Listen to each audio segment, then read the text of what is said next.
Are the following odds too high, so too long, or too low, too short, for the Genesis Invitational this week? We talked a lot about him yesterday. Cantlay plus 1,000. What do you think, dude? You were feeling him, right? I mean, I'm feeling him from the perspective of I don't think his odds are too low. I mean, I don't know. Like, could you put Patrick Cantlay at plus 1,400 and not have the whole world bet him at this point? This dude's looked insanely close in his last 4 starts.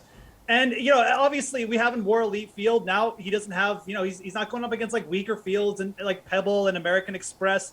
He's got to get through like John Rahm, Dustin Johnson. He's got to get through the big boys this week. So I think that his odds aren't too low. You can't really expect Cantlay to be at like plus 1,600. You can't be sitting there, you know, being like, wow, you know, why isn't he there? He's almost won each of his last 4 starts. He's like one of the best all-around players in the world. But do I want to bet him there is the question. No, I don't. Because like I said, this field is elite. He's got more players to go through. But I will chase that his odds aren't too low. I mean, I think this is where Patrick Cantlay should be. He's the number 2 player in the world. He's ranked accordingly. It's just, you know, when you're looking for value and guys who might actually be underpriced, there is some instances of that later down in the field. You're just not really getting that with Cantlay. He's appropriately priced. That kind of is enough for me to leave him off the betting card. Hey, he's a UCLA guy too, local. Sure. Also, same with. No, I'm telling you, it's literally a fact. All right, okay. Collin Morikawa, chill out. Fine. He took the last month off. So how are we feeling about plus 1,800 odds? Now you want my opinion on another Yeah, player? actually I do. Okay, I'm sorry. I love you. And this is the instance I'm talking about. I mean, Collin Morikawa, plus 1,800. I mean, how often do we have to see this to, like, you know, not bet this? I mean, this is exactly the kind of range where whenever we've gotten Collin Morikawa, you know, last year was like the WGC, even the Open Championship. He just performs because he's Collin Morikawa. He certainly deserves to be in the conversation with guys like Justin Thomas, Cantlay, Rahm in the top 5 players in the world, and he is. And for some reason in this event, he's 6th in the odds, plus 1,800, the same as Hideki Matsuyama. I love Hideki Matsuyama. There's really no comparison just in terms of like overall upside with him and Morikawa. I mean, we've seen this is a player obviously under 25. He's already shipped 2 majors and a bunch of other big tournaments. And he's got some good experience playing at Riviera. I think this is going to set up perfectly for a player like Morikawa who's driving the ball well over in Europe. We haven't really seen Morikawa since the Tournament of Champions. So I think part of Morikawa's odds this week are just people haven't seen him that much. We've seen Cantlay. We've seen him be in contention every week. So it's fresh in people's minds.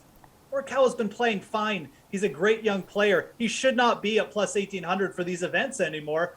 And he's just the better value. He's probably the best value, quite frankly, of the top 6 players, maybe even the top 8 players. Yeah, top 7s in all 4 of his season starts.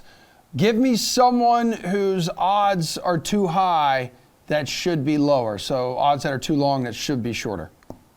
Yeah, okay. So, I mean, you know, guys who are just looking a little bit long this week, I guess, is what we're focusing on for this question.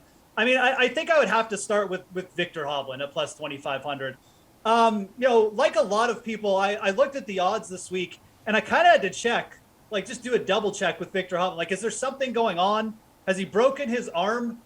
Was there like an event that like where he forgot to play golf? Because Viktor Hovland, all he's been doing lately is like grabbing some wins, getting himself in contention and moving himself into like the top 5 players in the world. And now we've got Viktor Hovland lower in odds or higher in odds, excuse me, with longer odds than Cameron Smith, Xander Schauffele, and Hideki. I mean, I don't understand. Hovland was T5 at this event last year. This is like easily a top 3 player. He was cut last week, dude. He missed the cut last week. 1 over 72 both days. Does that play into it at all? I mean, sure. But like, again, I don't care about that. I mean, if anything, because he played, you know, where he played, I mean, it's just a case of he's got more rest coming into this event. I mean, Viktor Hovland just should not be behind the players I mentioned in odds, like almost ever. I think that, to me, he stands out the most among the top group. And I would certainly put him up there with Morikawa. I mean, I just, again, it's like one of those situations. How much do we need to see from these guys where they're winning at an insane rate? They're winning multiple events per year. And when you get them at these odds, they've essentially become auto bets. So Viktor Hovland stands out the most. But I'll even make a case here for Brooks Koepka being available at 3,500. I'm surprised. Brooks hit the ball really well for the first couple rounds last week. Yeah, he fell off a little bit. He gained +5 strokes with his driver, though. And now he's actually available at bigger odds this week than he was last week. And again, like, it just feels like the market is overreacting to the fact that Brooks, he started the season poorly, and he doesn't have the greatest course history at Riviera. It's not that big a deal. He's a great driver of the golf ball. He sets up well for this course. So I think Brooks Koepka is a little bit overvalued as well. All right, slate approved pick time because we value your opinion so much. Who is winning this week's tournament? All right, I'm going to stick with the player that I targeted in my article. It's on DK Nation, the PGA Golf cheat sheet. It's out there every week. You can follow me at the Fantasy Grind as well and get a taste of it. But I'm going to go with Jordan Spieth.